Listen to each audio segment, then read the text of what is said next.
Hello नमस्कार। Strong competitors YouTube channel पर आप सबका स्वागत है। तो जैसा कि अपन यहाँ पर एसएससी सीजीएल 2023 की सारी शिफ्टों का सॉल्यूशन अपन यहाँ पर कर रहे थे। मैंने आपको 14 जुलाई और 17 जुलाई की सारी चारों शिफ्टों का सॉल्यूशन मैं आपको करवा चुका हूँ। आज अपन 18 जुलाई की पहली शिफ्ट के सारे 25 क्वेश्चन हल करेंगे। ठीक है, तो अपने पास यहाँ पर ये 18 जुलाई है, इसकी जो पहली शिफ्ट है इसके सारे 25 क्वेश्चन काफी आसानी से और एकदम आसान तरीके से मैं आपको यहाँ पर बताने वाला हूँ। ठीक है, तो अपने पास जो सबसे पहला क्वेश्चन आता है ट्रिग्नोमेट्री का क्वेश्चन है, काफी अच्छा क्वेश्चन है। यहाँ बोल रहा है कि tan a/2 बराबर x है, तो x का मान क्या होगा। तो यहाँ पर अपन क्या करेंगे, a का मान यहाँ पर कुछ भी मान सकते हैं, जैसे जिसमें 2 का भाग चला जाए। जैसे यहाँ पर अपन 60 मान लेते हैं तो ये क्या हो जाएगा tan 30। अगर a बराबर 60 डिग्री मान लेते हैं तो tan 30 बराबर क्या होता है, tan 30 बराबर हो जाएगा 1/√3। तो x की वैल्यू यहाँ से कितनी आ गई, 1/√3 आ गई। अब अपन यहाँ पर ये सारे ऑप्शन के अंदर a का मान रखकर देख लेते हैं किस ऑप्शन में √3 आ रहा है। तो यहाँ पर cos 60 कितना होता है, 1/2 होता है। तो 1 में से 1/2 गया तो 1/2, नीचे 1 + 1/2 3/2। ठीक है, तो 1/2 से तो 1/2 कट जाएगा, यहाँ पर कितना बचेगा 1 और यहाँ पर 3, दोनों रूट के अंदर हैं। तो कितना बचेगा 1/√3 आ रहा है इसका मान। तो इसका मतलब यही अपना यहाँ पर राइट आंसर होने वाला है और ऑप्शन को आपको यहाँ पर हल करने की कोई जरूरत नहीं है, सीधा इस पर टिक मार के आप आगे बढ़ सकते हैं। ठीक है, ऐसे ही ऐसे क्वेश्चन को हल करना होता है एग्जाम में। आया समझ। नेक्स्ट चलते हैं। नेक्स्ट क्वेश्चन है, ये है क्वेश्चन नंबर 2। यहाँ बोल रहे कि 20 लोगों की एक टीम का औसत भार 59.8 kg है पर क्लिक किया गया और बाद में ये पता चला कि भार को गलती से 77 kg के बजाय 66 kg पढ़ लिया गया, 68 kg पढ़ लिया गया। सही औसत भार क्या होगा ये अपने से पूछ रहा है। तो एवरेज का ये जो क्वेश्चन है काफी फेमस क्वेश्चन है, हर एग्जाम के अंदर इस प्रकार का क्वेश्चन पूछा जाता है। और अपन ऐसे क्वेश्चन हमेशा क्या करते हैं, हमेशा इन दोनों का डिफरेंस कितना है, यहाँ पर 7 2 9 इसका डिफरेंस आ रहा है। टोटल लोग कितने हैं यहाँ पर 20 हैं, तो इसके अंदर 20 का भाग लगा देंगे तो कितना आ रहा है यहाँ पर 0 पॉइंट लगाए तो 90 हो जाएगा, 20 चौक 80 बचेगा कितना 10, 20 पंजे 100, तो 0.45 आ रहा है। तो यहाँ पर ये पढ़ा गया, इसका मतलब यहाँ पर जो ये भार है ये कम है। जब अपन ओरिजिनल भार यहाँ पर रखेंगे तो यहाँ पर जो इसका एवरेज है ये बढ़ जाएगा। ये कितना बढ़ेगा यहाँ पर, ये बढ़ जाएगा यहाँ पर 0.45। तो अपने पास पूछ रहा है सही औसत क्या होगा, तो इसको अपन इसके अंदर जोड़ देंगे तो अपने पास सही औसत आ जाएगा। तो 59.8 के अंदर 0.45 जोड़ा तो ये क्या हो जाएगा 5 2 और ये 10 का 0 चल गया 1 6, तो ये हो गया 60 25 हो गया। इसका मतलब 60.25 kg हो गया यहाँ पर। ये इसका आंसर आ रहा है जो कि ऑप्शन नंबर 4 में दे भी रखा है। ठीक है, तो सीधा आपको इस प्रकार हल करके आगे बढ़ जाना होता है। 10 सेकंड के अंदर आप इस प्रकार का क्वेश्चन हल करके आप आसानी से आगे बढ़ सकते हैं। बस आपको इसका कंसेप्ट पता होना चाहिए कि अपन करते कैसे ऐसे क्वेश्चन को। ठीक है, आया समझ। चलते हैं। नेक्स्ट क्वेश्चन है, ये है क्वेश्चन नंबर 3। यहाँ बोल रहा है कि त्रिकोणमितीय सूत्रों का उपयोग करके इसका मान ज्ञात करें। ठीक है, तो ये भी साइन कोस, तो अपन यहाँ पर भी अपन कुछ भी वैल्यू रख सकते हैं। बस यहाँ पर एक चीज का ध्यान ये रखना है कि जो बटे वाली संख्या है इसका मान 0 नहीं होना चाहिए हमेशा। ठीक है, जैसे अगर यहाँ पर अपन y का मान 0 रख लें तो ये क्या हो जाएगा, ये 0, तो यहाँ साइन x, यहाँ पर साइन x, तो इन दोनों को गुणा किया तो कितना आ जाएगा, भाग किया तो 1 आएगा। tan x 1 और ये tan y 0 0 tan 0 क्या होता है 0 ही होता है, तो ये क्या हो जाएगा, ये भी 0 ये भी 0, तो tan x/tan x क्या हो जाएगा, ये भी 1 हो जाएगा। तो 1 × 1 किया तो कितना आएगा, 1 ही आएगा यहाँ पर। ठीक है, तो इसका मान कितना आ रहा है 1, जो कि ऑप्शन नंबर 3 में दे रखा है। तो सीधा मान रखकर अपन डायरेक्ट आगे बढ़ सकते हैं। ठीक है, आपको एग्जाम में इसी तरीके से हल करना होता है। आया समझ। नेक्स्ट चलते हैं। नेक्स्ट क्वेश्चन है, यह है क्वेश्चन नंबर 4। यहाँ बोल रहा है कि 30 पुरुष एक काम को 12 दिन में कर सकते हैं, तो 6 दिन बाद 24 पुरुष और उनके साथ जुड़ गए तो शेष काम को पूरा करने में अब उन्हें कितने दिन लगेंगे। ठीक है, तो स्टार्टिंग में कौन कर रहा है, 30 पुरुष यहाँ पर 12 दिन ले रहे हैं, तो टोटल काम इतना हो गया। और यहाँ बोल रहा है कि 6 दिन तक तो ये 30 पुरुष काम करते हैं, तो 6 × 30 हो गया ये, ठीक है। और फिर बाद में 24 पुरुष और आ गए, तो 30 पहले थे, 24 और आ गए, तो कितना हो गया, 54 हो गया। और 54 मिलकर ये जो शेष काम बच गया उसको कितने दिन में करेंगे, ये अपन x मान लेते हैं, ठीक है। तो ये कितना होगा 360, और ये कितना होगा 180, इसमें से घटा देंगे तो कितना आएगा 180 आ जाएगा। और यहाँ पर इसमें 54 का भाग लगा देंगे तो अपने पास x की वैल्यू आ जाएगी, ठीक है। 9 से कट रहा है, 9 दूनी 18, 9 छिक्की 54, भाग दिया 36 18, 2/6 आ रहा है यहाँ पर, 1/3, तो 3 से 1/3 डेज का यहाँ पर टाइम लगने वाला है इसको, जो कि ऑप्शन नंबर 1 में दे रखा है। तो ये इसका यहाँ पर राइट आंसर हो जाएगा, ठीक है। नेक्स्ट चलते हैं। नेक्स्ट क्वेश्चन है, यह है क्वेश्चन नंबर 10। यहाँ बोल रहा है कि 10 सेमी और 5 सेमी त्रिज्या के दो वृत्त एक दूसरे को एक बिंदु ए पर बार रूप से स्पर्श करते हैं, तो पी क्यू क्रमशः O1 और O2 केंद्र वाली उनके दोनों वृत्तों की सीधी उभयनिष्ठ स्पर्श रेखा है, तो PQ की लंबाई क्या होगी, ठीक है। तो अपन जानते हैं कि जब भी दो सर्किल बार रूप से एक दूसरे को स्पर्श करते हैं तो उनके बीच की जो स्पर्श रेखा होती है वो क्या होती है, वो होती है हमेशा PQ बराबर 4R1 R2 का अंडर रूट। ये सीधा फॉर्मूला होता है, इसके अंदर सीधा मान रखेंगे तो 4 × 10 × 5, इसका अंडर रूट कितना आ रहा है, 4 का 2 बार आ जाएगा और एक 5 बार आ जाएगा, तो 2 पंजे 10 बार आया, बचा कितना √2। तो ये इसका यहाँ पर राइट आंसर होने वाला है। तो यहाँ पर जो स्पर्श रेखा है ये क्या आ जाएगी, 10√2 होगी, जो कि ऑप्शन नंबर 4 में दे रखा है, ठीक है। तो सीधा इस प्रकार करके आपको आगे बढ़ना था, ठीक है।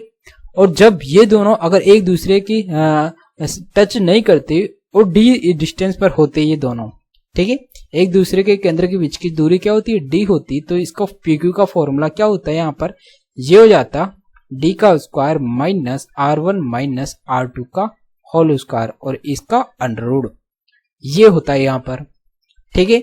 क्योंकि यहाँ पर जो R1 और R2 क्या है, यहाँ पर ये जुड़ जाएगी, ठीक है, इसीलिए ये क्या हो जाए R1 plus R2 minus R1 minus R2 इसका होल स्क्वायर, तो दोनों का होल स्क्वायर को जब अपन हल करते हैं तो क्या आता है 4R1 R2 आता है, तो सीधा अपन ये याद रख सकते हैं, ठीक है।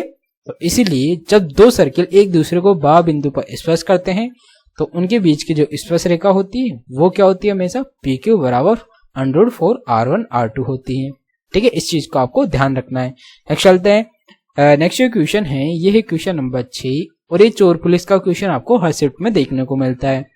जैसे यहाँ बोल रहा है कि एक पुलिसकर्मी 400 मीटर की दूरी पर एक चोर दिखता है, जब पुलिसकर्मी पीछा करने लगता है तो चोर भी भागने लगता है।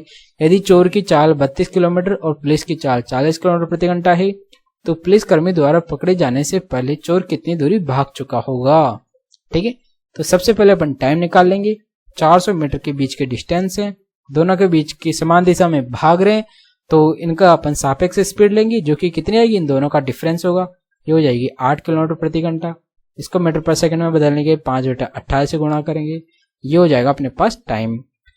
तो 8 पंजे 40, 40 से 40 कट जाएगा, बचेगा कितना 10, तो यहाँ पर कितना आ गया 180 सेकंड आ गया टाइम।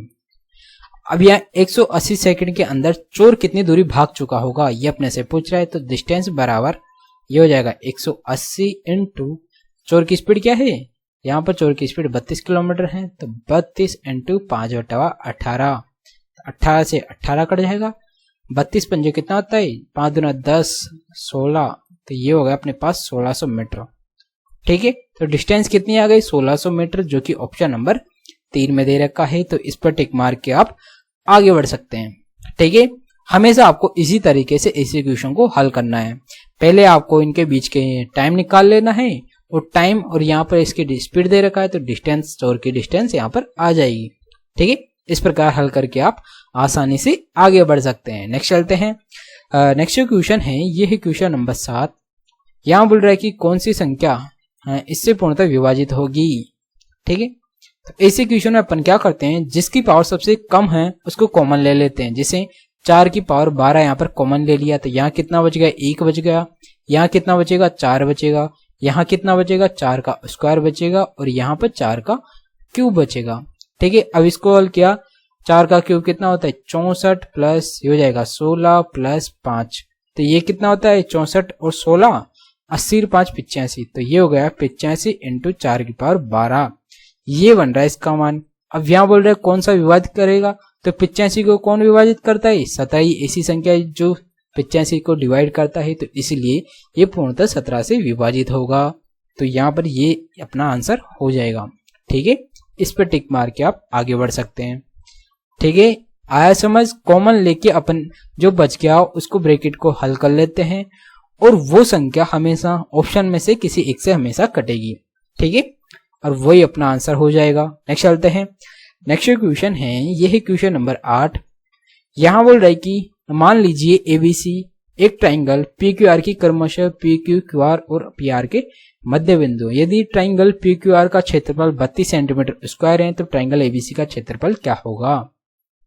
तो ऐसे क्वेश्चन में अपन क्या करते हैं हमेशा, ये क्या दे रखा है पी क्यू आर दे रखा है और इनके 3 क्या है मध्य बिंदु दे रखा है एबीसी। ठीक है, इससे एक ट्राइंगल बन रहा है एबीसी, ये हो गया ए बी सी। अब इस ट्राइंगल का एरिया क्या होगा, अपन जानते हैं कि जब यहाँ पर जो ये ट्राइंगल बनता है ये सारे ट्राइंगल क्या होते हैं बराबर होते हैं, तो इस पूरे ट्राइंगल का जो एरिया होगा ये इस ट्राइंगल के जो ये वाला ट्राइंगल है इस यही तो पूछ रहा है अपने से, तो इस ट्राइंगल का क्या होगा 1/4 हिस्सा होगा। ठीक है, किसका, इस पूरे वाले ट्राइंगल का, मतलब जो एबीसी ट्राइंगल एबीसी है इसका एरिया क्या होगा, इसका एरिया हो जाएगा, पूरा ट्राइंगल कितना है 32 है तो इसका 1/4 जो कि कितना है 8 सेंटीमीटर स्क्वायर हो जाएगा। ठीक है, जो कि ऑप्शन नंबर 1 में भी दे रखा है, तो ये इसका यहाँ पर राइट आंसर हो जाएगा। ठीक है, तो सीधा आपको पता होना चाहिए कि ये क्या होता है, इस पूरे ट्राइंगल का 1/4 हिस्सा है, तो सीधा अपन क्षेत्रफल को 1/4 से गुणा करेंगे तो अपने पास इसका एरिया निकल के आ जाएगा। ठीक है, नेक्स्ट चलते हैं। नेक्स्ट क्वेश्चन है, ये है क्वेश्चन नंबर 9 और ये रेशियो का क्वेश्चन है। बोल रहा है कि x square minus Y square और x माइनस वाई का तृतीय अनुपात क्या होता है। तृतीय अनुपात का फॉर्मूला क्या होता है हमेशा b स्क्वायर अपॉन a होता है। ठीक है, तो b क्या है यहाँ पर x माइनस वाई है तो इसका होल स्क्वायर, तो x माइनस वाई इसको खोल दिया अपन ने, और नीचे क्या है a क्या है यहाँ पर x माइनस, ये क्या हो जाए इसको भी खोल देंगे अपन, तो x माइनस वाई और x प्लस वाई ये होगा, तो इससे तो ये कट जाएगा, बचेगा क्या अपने पास ये वाली टर्म बचेगी ओनली, और ये अपने पास ऑप्शन नंबर 2 में दे रखा है, तो इस पर टिक मार के अपन तुरंत आगे बढ़ जाएंगे। ठीक है, नेक्स्ट चलते हैं। नेक्स्ट क्वेश्चन है, ये है क्वेश्चन नंबर 10। यहाँ बोल रहा है कि 10,000 मूल्य की वस्तुएं खरीदने पर एक दुकानदार अपने ग्राहक को 500 की फ्लैट छूट प्रदान करता है। ठीक है, इसके अलावा क्रेडिट कार्ड का उपयोग करके खरीदारी करने पर 7% की अतिरिक्त छूट देता है। यदि कोई ग्राहक क्रेडिट कार्ड का उपयोग करके 10,000 का सामान खरीदता है तो उसे कितना भुगतान करना पड़ेगा। ठीक है, तो उसको टोटल कितनी छूट मिली, उसके बाद कितना पे किया उसने, ये पूछा है अपने से। तो यहाँ पर 500, 10,000 का 500 कितना होता है 5% होता है, तो यहाँ पर ये 10,000 हो गया। पहले तो 5% की छूट मतलब 95/100 हो जाएगा, फिर 7% की छूट 93/100 हो जाएगा। 2 जीरो से ये चारों जीरो कट जाएगी, इन दोनों को गुणा किया तो कितना आएगा इतने का, इसको भुगतान करना पड़ेगा। 15 27 एक 28, 9 पंजे 45 का 5 असल का 4, 81 4 85, तो ये हो गया 5, 13 का 3 असल का 1 8 8, तो ये हो गया 8,835 जो कि ऑप्शन नंबर 1 में दे रखा है, तो इतना ही इसको भुगतान करना पड़ेगा। ठीक है, तो ये इसका यहाँ पर राइट आंसर हो जाएगा। आया समझ। नेक्स्ट चलते हैं। नेक्स्ट क्वेश्चन है, ये है क्वेश्चन नंबर 11। यहाँ बोल रहा है कि एक दुकानदार नीचे दी गई 2 छूट संबंधी योजनाओं को पेशकश करता है। ठीक है, तो किस योजना में छूट प्रतिशत अधिकतम होगा। तो ये क्या दे रखा है यहाँ पर 10% और 15% की, यहाँ पर एकल छूट क्या हो जाएगी, तो ये हो जाएगी 25 और प्लस माइनस का 25 और माइनस का 150/100 मतलब 1.5, तो ये हो गया अपने पास 27.5% की एकल छूट आ रही है। और 5 वस्तुएं खरीद पर 2 वस्तुएं मतलब 2 वस्तुएं मुफ्त दे रहा है। टोटल वस्तुएं कितनी हो गई 7, तो इंटू 100 किया तो कितना परसेंट हो रहा है ये हो रहा है 200/7। तो 7 दूनी 14, बच गया कितना 6, 7 8 56, बच गया कितना 4 बच गया, तो 4/7 आ रहा है। तो यहाँ पर ये क्या हो रहा है, 27 से ज्यादा है, इसका मतलब जो बी वाली छूट है ये ज्यादा है, ये अधिक है, तो इसका आंसर क्या होगा, अधिकतम बी होगा। अपने पास यहाँ पर अधिकतम ही पूछ रहा है, तो अपने पास आंसर ऑप्शन नंबर बी हो जाएगा।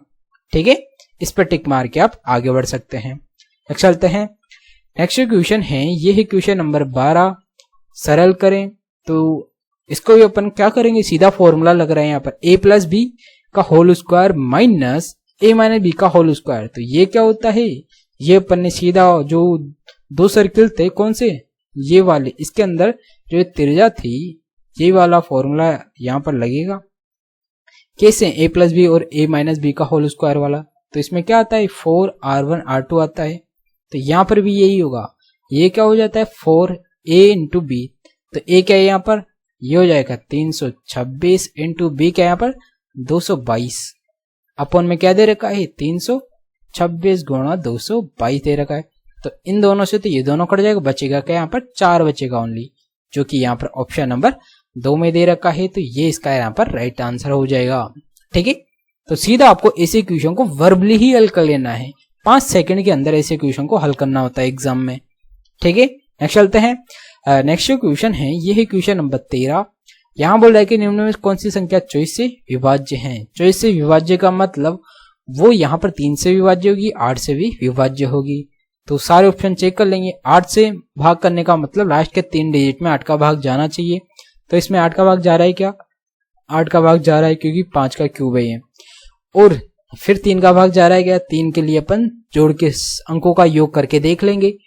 तो 9 और 3 12, तो इसमें 3 का भाग जा रहा है। इसका मतलब ये 8 से भी डिविजिबल है और 3 से भी डिविजिबल है, तो इसका मतलब यही संख्या होगी जो 24 से डिविजिबल होगी। तो सीधा इस पर टिक मार के अपन आगे बढ़ जाएंगे, आपको और ऑप्शन चेक करने की जरूरत ही नहीं है। ठीक है, ताकि आप ऐसे क्वेश्चन को कम टाइम में हल करके तुरंत आगे बढ़ सकें, इसीलिए आपको सीधा शुरू से ऑप्शन को चेक कर लेना है, जो जिसमें भाग जा रहा है वो आपका राइट आंसर हो जाएगा हमेशा। नेक्स्ट चलते हैं।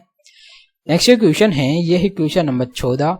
यहाँ बोल रहा है कि किन्हीं 2 प्राकृत संख्याओं के अंतर का घन ये दे रखा है 1728, जबकि दी गई इन दोनों संख्याओं का गुणनफल 108 दे रखा है। इन दोनों संख्याओं के घनों का अंतर ज्ञात करें। यहाँ बोल रहा है कि दोनों संख्याओं के अंतर का घन मतलब a माइनस बी के घन, ये कितना दे रखा है 1728 दे रखा है। तो a माइनस बी क्या हो जाएगा, यहाँ से ये किसका क्यूब है 12 का क्यूब है, 12 हो जाएगा। और a इंटू बी क्या दे रखा है यहाँ पर 108 दे रखा है। तो घटाने पर 12 आना चाहिए, गुणा करने पर 108 आना चाहिए। तो 18 6 की 108 होता है, तो 18 में 6 गया तो 12, तो a बराबर तो हो जाएगा 18, b बराबर हो जाएगा 6। पूछ क्या रहा है, इन दोनों संख्याओं के घनों का धनात्मक अंतर। तो ये क्या हो जाएगा, 18 का घन कितना होता है, 18 का घन हो जाता है यहाँ पर 5832 होता है। और 6 का घन क्या होता है, अंतर पूछ रहा है, तो 6 का घन होता है 216। घटाया तो कितना बचेगा, 12 में 6 गया तो 6, और यहाँ पर कितना बचा, 1 बचा, 2 बचा, 2 में से 1 गया तो 1, और 8 में से 2 गया तो 6 और 5, 56 16 आ रहा है, जो कि ऑप्शन नंबर 1 में दे रखा है। तो ये इसका यहाँ पर राइट आंसर हो जाएगा। ठीक है, तो सीधा डायरेक्ट अपन इस प्रकार हल करके आगे बढ़ सकते हैं। नेक्स्ट चलते हैं। नेक्स्ट क्वेश्चन है, ये है क्वेश्चन नंबर 15, और यहाँ बोल रहा है कि प्राकृतिक घनों का अंतर, सेम क्वेश्चन दे रखा है यहाँ पर। ठीक है, लेकिन यहाँ पर अपने पास पूछ क्या रहा है, योग पूछ रहा है, और इसके अंदर पूछ क्या रहा था, अंतर पूछ रहा था। तो यहाँ पर योग पूछ रहा है, तो अपने पास a और b की वैल्यू क्या आ गई, 6 आ गई, 18 और 6 आ गई। तो इन घनों का योग बोल रहा है, 18 का घन क्या हो जाएगा, 18 का क्यूब प्लस 6 का क्यूब, तो ये हो जाएगा 5832 प्लस 216। तो इन दोनों को जोड़ देंगे यहाँ पर, ये हो जाएगा 8 3 1 4 8 2 10 का 0 हासिल का 1 6। तो ये कितना आ रहा है, 6048 आ रहा है, जो कि ऑप्शन नंबर 2 में दे रखा है। तो ये इसका यहाँ पर राइट आंसर होने वाला है, क्योंकि यहाँ पर योग पूछ रहा है, डिफरेंस पूछता तो यहाँ पर क्या आंसर होता है, ये वाला आंसर हो जाता। ठीक है, नेक्स्ट चलते हैं। नेक्स्ट क्वेश्चन है, ये है क्वेश्चन नंबर 16। यहां बोल रहा है कि हमेशा मैंने आपको बताया है कि डायग्राम के नीचे आपका मेन क्वेश्चन होगा। जैसे यहाँ दे रखा है वर्ष 2021 में स्पोर्ट साइकिल की बिक्री में पिछले वर्ष की तुलना में कितने % की कमी आई 2021 में। तो 2021 कितना है 145, पिछला वर्ष कितना है 200, तो 200 कमी कितने की आई यहाँ पर 55 की, तो परसेंट निकाल लेंगे अपन। तो 20 से 20 55 में 2 का भाग दिया तो कितना आता है 27.5 आता है। तो ये इसका यहाँ पर राइट आंसर हो जाएगा, जो कि ऑप्शन नंबर 2 में भी दे रखा है। ठीक है, तो ये आंसर हो जाएगा। नेक्स्ट चलते हैं। नेक्स्ट जो क्वेश्चन है, ये है क्वेश्चन नंबर 17। यहां बोल रहे हैं, डायग्राम के नीचे जाएंगे अपन। सबसे पहले स्कूल ए और स्कूल डी को साथ मिलाकर उसमें जीव विज्ञान का चयन करने वाले कुल छात्रों और कुल छात्राओं का अनुपात क्या होगा, ए और डी को साथ मिलाकर। ठीक है, तो ए और डी में कुल छात्र कितने इतने हैं, लेकिन जीव विज्ञान वाले कितने छात्र हैं, तो 900 का 30% कितना हो जाएगा, तो 900 का 9 27, तो 270 हो जाएगा। ये किसमें, ए के अंदर। तो और इसमें से भी क्या है 7:8 के अंदर कौन है, बॉयज और गर्ल्स हैं। तो 7:8 15 का भाग लगाया, तो 15 का भाग लगाया, 15 एकम 15। ठीक है, और बचेगा कितना 12, 15 × 120। ठीक है, तो 7 8 कितना होता है, तो 18 7 कितना हो जाएगा, 18 7 कितना होता है 126 होता है। 8 7 56, 126 हो जाएगा। ये तो क्या हो जाएगा अपने पास छात्र हो जाएगा, मतलब बॉयज, और गर्ल्स कितनी हो जाएगी 18 × 144 होता है। तो ये अपने पास गर्ल्स आ जाएगी। ठीक है, अब आगे क्या बोल रहे डी वाला, डी के क्या है यहाँ पर 800 टोटल छात्र हैं, 18%, 18 × 8 144 हो जाएगा। तो इस डी के अंदर 144 टोटल छात्र हैं, जिसमें से बॉयज कितने हैं यहाँ पर 5:7 के अंदर 12, तो 12 5 60 तो बॉयज हो जाएंगे, और गर्ल्स कितनी हो जाएंगी यहाँ पर 12 7 84, तो ये 84 गर्ल्स हो जाएगी। इन दोनों का टोटल का रेशियो पूछ रहा है, तो इसमें जोड़ा तो 6, 12 में 6 जोड़ा तो 18, और 144 में 84 जोड़ा तो कितना है 4 दूना 8, 14 और 8 22। इसका रेशियो क्या हो जाएगा बॉयज और गर्ल्स का, 6 से कट रहा है ये, 6 18, 6 कम 6, 6 18, 8 6 48, 8 आएगा यहाँ पर। तो 31 रेशियो कितना आ रहा है यहाँ पर 38 आ रहा है। ठीक है, जो कि अपने पास ऑप्शन नंबर 1 में भी दे रखा है। तो ये इसका यहाँ पर राइट आंसर हो जाएगा। ठीक है, आया समझ। बेसिकली यहाँ पर ये बोल रहा था कि जो ये ए है, इसमें जो जीव विज्ञान लेने वाले जो छात्र हैं, उसमें से छात्र और छात्राओं का जो टोटल योग है, उनका अनुपात अपने से पूछ रहा है कि ए और बी को मिला, ए और डी को मिलाकर इसमें टोटल छात्र कितने हो गए, ये हो गए, छात्राएं कितनी हो गई, ये हो गई। इसी प्रकार डी के अंदर टोटल छात्र कितने हो गए 60 हो गए, और छात्राएं कितनी हो गई 84 हो गई। इन दोनों का टोटल करके अनुपात पूछ रहा था अपने से।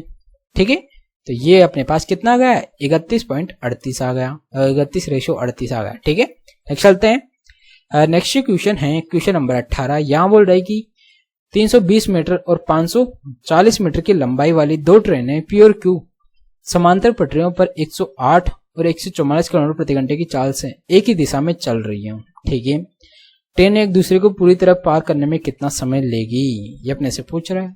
ठीक है, तो सीधा फॉर्मूला लगाएंगे कौन सा, डिस्टेंस बराबर स्पीड इनटू टाइम का। ये सबसे बेस्ट फॉर्मूला होता है टाइम एंड डिस्टेंस का। इसके अंदर डिस्टेंस क्या दे रखा है, डिस्टेंस अपन मान लेंगे दोनों की स्पीड को, दोनों की जो लंबाई है इसको जोड़ लेते हैं अपन हमेशा। जब भी 2 ट्रेनें समान दिशा के अंदर जा रही हैं, तो डिस्टेंस क्या हो जाएगी, दोनों की ट्रेन की लंबाई हो जाएगी। इन दोनों को जोड़ा 60 80 860 हो जाएगा। ये बराबर स्पीड क्या है, समान दिशा के अंदर जा रहे हैं, तो इनकी सापेक्ष स्पीड हो जाएगी इनका डिफरेंस। 108 और 144 का बीच का डिफरेंस कितना है 36। इसको मीटर पर सेकंड में बदलेंगे तो 5/18 इनटू टाइम। टाइम ही पूछ रहा है अपने से कितने समय बाद मिलेगी, तो ये 1 बार, ये 2 बार, 5 दूना 10, इस 10 से ये 10 कट जाएगा। तो यहाँ पर टाइम कितना आ रहा है 86 सेकंड्स का यहाँ पर टाइम आ रहा है। ठीक है, जो कि ऑप्शन नंबर 4 में दे रखा है। तो यही अपना पास यहाँ पर राइट आंसर हो जाएगा। ठीक है, सीधा एक लाइन के अंदर अपन ऐसे इक्वेशन को हल करके आगे बढ़ जाते हैं। नेक्स्ट चलते हैं। नेक्स्ट क्वेश्चन है, ये है क्वेश्चन नंबर 19। यहाँ बोल रहा है कि 10 पुरुष किसी कार्य को 25 दिन में पूरा कर सकते हैं। 12 दिन तक कार्य करने के बाद 3 और पुरुषों को इस कार्य में को पूरा करने के लिए लगाया जाता है। शेष कार्य कितने दिन में पूरा करे होगा। ठीक है, तो 10 पुरुष 25 दिन में, टोटल कार्य क्या हो जाएगा, ये हो जाएगा हमारे पास 25 × 10 मतलब 250 टोटल कार्य हो जाएगा। और यहाँ पर 12 दिन तक कार्य करने के बाद, तो 12 दिन तक कौन करेगा, 10 पुरुष कार्य करेंगे, तो 12 × 10 कार्य करेंगे। और उसके बाद 3 और पुरुष आ गए, तो टोटल पुरुष कितने हो गए, 13 पुरुष हो गए। और टाइम अपन x मान लेते हैं, यही पूछ रहा है। तो 250 ये क्या है, 120, तो इसमें से 120 गया तो कितना हो गया, 130 बचा। अब 130 में से इस 13 का भाग लगाया, तो यहाँ पर x की वैल्यू क्या हो जाएगी, 10 आ जाएगी। मतलब यहाँ पर 10 दिन का यहाँ पर टाइम लगने वाला है शेष कार्य को पूरा करने में, जो कि ऑप्शन नंबर 1 में भी दे रखा है। तो ये इसका यहाँ पर राइट आंसर हो जाएगा। ठीक है, नेक्स्ट चलते हैं। नेक्स्ट क्वेश्चन है, ये है क्वेश्चन नंबर 20। यहाँ बोल रहा है कि राज की आय 45,000 है और उसका व्यय 33,000 है। उसकी आय में 20% की वृद्धि होती है और व्यय में 12% की वृद्धि होती है। बचत में कितने % की वृद्धि होगी, ये पूछ रहा है। तो इनकम कितनी है यहाँ पर, 45,000। ठीक है,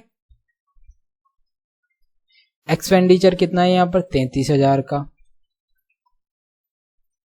और सेविंग क्या हो जाएगी, 45 में 33 गया तो 12,000 की यहाँ पर सेविंग है। ठीक है, यहाँ पर कितने % की वृद्धि हो रही है, 20% की यहाँ पर वृद्धि हो रही है। तो 10% कितना है, 4500, 20% 9,000, तो 9,000 जोड़ा तो कितना हो जाएगा, ये 54,000 हो जाएगा ये। ठीक है, और इसके अंदर कितने % की वृद्धि हो रही है, 12% की वृद्धि हो रही है यहाँ पर। तो 1% कितना है यहाँ पर, 1% यहाँ पर हो जाएगा 330, 12% की वृद्धि हो रही है, तो 112% कितना होगा, तो 112 को इससे मल्टीप्लाई किया तो 33 × 112, तो ये हो जाएगा 33 गुना 66 का 6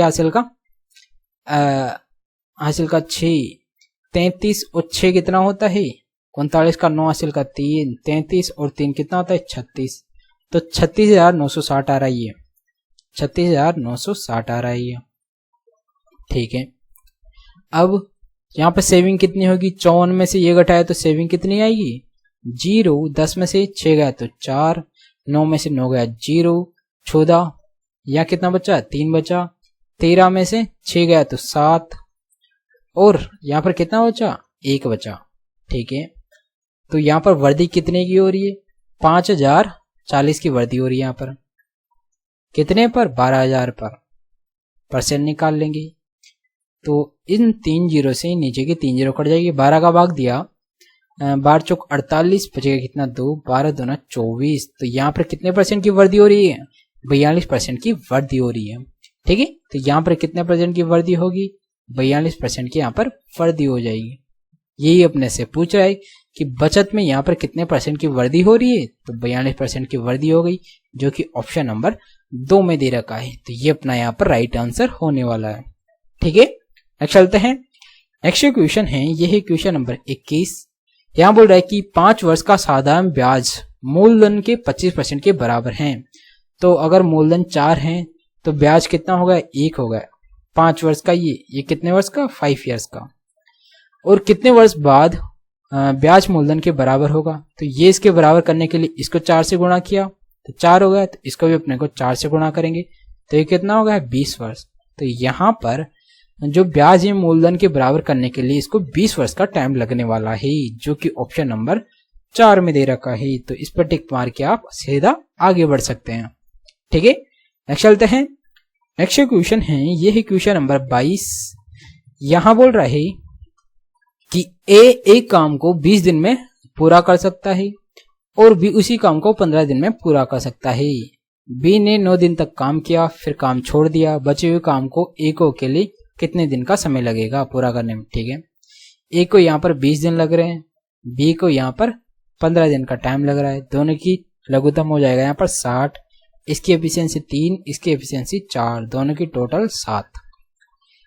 यहाँ बोल रहा है कि बी ने 9 दिन तक काम किया, तो बी ने 9 दिन तक काम किया तो कितना काम कर लिया, 36 काम कर लिया। अब कितना काम बचा, तो 24 काम बचा यहाँ पर।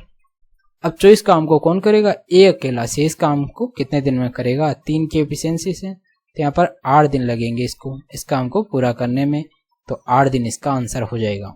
ठीक है, नेक्स्ट चलते हैं।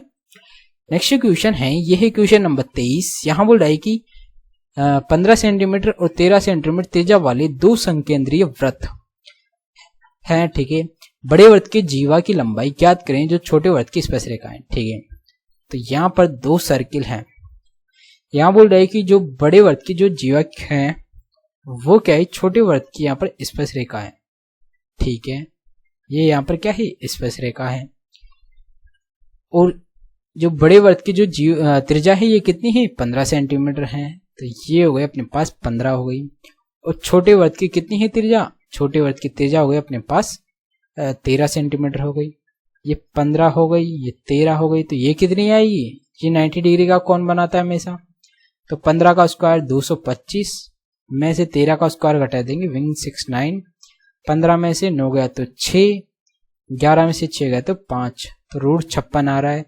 तो रूट 56 को अपन क्या लिख सकते हैं, 14 चुकू 56, तो 2 रूट 14 हो जाएगा। ये भी 2 रूट 14, तो ये भी कितना आएगा, 2 रूट 14 हो जाएगा। टोटल दूरी कितनी आ जाएगी, 4 रूट 14 हो जाएगी। तो जीवा की लंबाई क्या होगी यहाँ पर, 4 रूट 14, जो कि ऑप्शन नंबर 4 में दे रखा है। तो ये इसका राइट आंसर होने वाला है। ठीक है, नेक्स्ट चलते हैं। नेक्स्ट क्वेश्चन है, ये है क्वेश्चन नंबर 24। यहाँ कोट बराबर 12/5 दे रखा है, तो साइन कोस और इसका मान क्या होगा। ठीक है, तो कोट की वैल्यू क्या दे रखा है, 12/5, तो ये 12, ये 5, ये 13 हो जाएगा। ट्रिपलेट है, 5 12 13 का। तो साइन ए क्या होता है, लंब बटा कर्ण, तो 5/13 प्लस कोस क्या होता है, आधार बटा कर्ण, तो 12/13 गुणा कोसे क्या होता है, कर्ण बटा लंब, तो 13/5। लघुत्तम 13 आ रहा है, तो 12 5 17, 17/13 गुणा 13/5, 13 से 13 कट जाएगा, तो 17/5 इसका आंसर आ रहा है, जो कि ऑप्शन नंबर 4 में दे रखा है। ठीक है, तो इस पर टिक मार के आप आगे बढ़ सकते हैं। नेक्स्ट चलते हैं। नेक्स्ट क्वेश्चन है, ये है क्वेश्चन नंबर 25। यहाँ बोल रहा है कि एक कंपनी द्वारा एक पार्क में 10 मीटर ऊंचाई और 48 मीटर के आधार का व्यास का एक शंकुकार तंबू लगाया गया। ठीक है, तंबू का वक्र पृष्ठीय क्षेत्रफल क्या होगा, तो तंबू कैसा है यहाँ पर, ये होगा यहाँ पर तंबू, ये एक्चुअली क्या है, शंकु आकार है। अपने पास इस वक्र पृष्ठ का क्षेत्रफल पूछ रहा है। यहाँ पर जो ये वक्र पृष्ठ है ना, ये वाला, इधर वाला और इधर वाला, ठीक है, ये वाला अपने पास जो वक्र पृष्ठ क्षेत्रफल बन रहा है, इसका एरिया पूछ रहा है। ये क्या हो जाएगा, यहाँ पर ऊंचाई दे रखी है, तो ऊंचाई यहाँ पर क्या होती है, ऊंचाई हो जाएगी यहाँ पर 10 मीटर दे रखा है, और यहाँ पर व्यास 48 है, तो त्रिज्या क्या हो जाएगी, 24 हो जाएगी। ये 24 हो गई, तो ये कितनी होगी, 5 12 13 का दुगना हो रहा है, 5 का दुगना 12 का दुगना, तो ये 13 का दुगना हो जाएगा 26। ठीक है, तो यहाँ पर एल बराबर क्या आ गया, 26 हो गई। तो सीधा फॉर्मूला लगा देंगे पाई आर एल का, तो ये हो जाएगा पाई आर कितना है, यहाँ पर 24 दे रखा है, एल कितना हो गया 26, तो गुणा कर लेंगे। तो 24 छिकी कितना होता है, 144 होता है, असल का 14, 24 दिने 48 से 14 कितना होता है, 62, तो ये हो जाएगा 624 पाई आ जाएगा इसका क्षेत्रफल। ठीक है, जो कि ऑप्शन नंबर 2 में दे रखा है 624 पाई, तो ये इसका राइट आंसर हो जाएगा। ठीक है, तो इस प्रकार हल करके आप आगे बढ़ सकते हैं। ठीक है, आया समझ।